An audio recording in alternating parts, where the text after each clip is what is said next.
जबारा में होई गेलौ सोर गे छौड़ी, गौवा जबारा में होई गेलौ सोर गे छौड़ी। तला भर मांझी जी के बेटावा हाकौ तोर गे छौड़ी, तला भर मांझी जी के बेटावा हाकौ तोर गे छौड़ी। ओकरे से मिले जाहि तू होते भोर गे छौड़ी, ओकरे से मिले जाहि तू होते भोर गे छौड़ी। तला भर मांझी जी के बेटावा हाकौ तोर गे छौड़ी, ला भर मांझी जी के बेटावा हाकौ तोर गे छौड़ी। ला भर मांझी जी के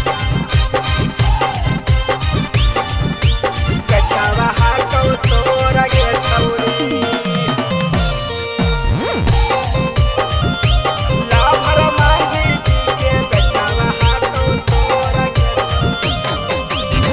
फोन करके रोज बोला वही घरवा गे, छत पर चढ़ाई ओढ़ाई गे नरवा गे, फोन करके रोज बोला वही घरवा गे, छत पर चढ़ाई ओढ़ा वही गे नरवा गे। सब जानो यो गे खूबे चुसैनी हठोर से अपन ठोर गे छौड़ी, खूबे चुसैनी हठोर से अपन ठोर गे छौड़ी। तला भर मांझी जी के बेटावा हाकौ तोर गे छौड़ी, ला भर मांझी जी के बेटावा हाकौ तोर गे छौड़ी।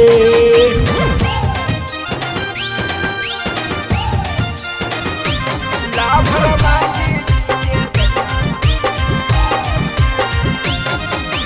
बेटावा हाकौ तोर गे छौड़ी।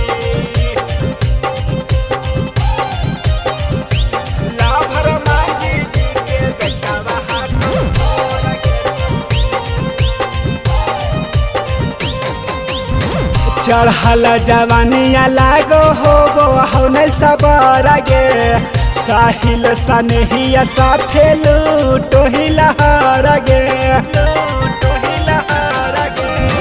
चढ़ल जवानिया लागो होगो हौने सबर गे, साहिल सनहिया साथे लूटो ही लहर गे।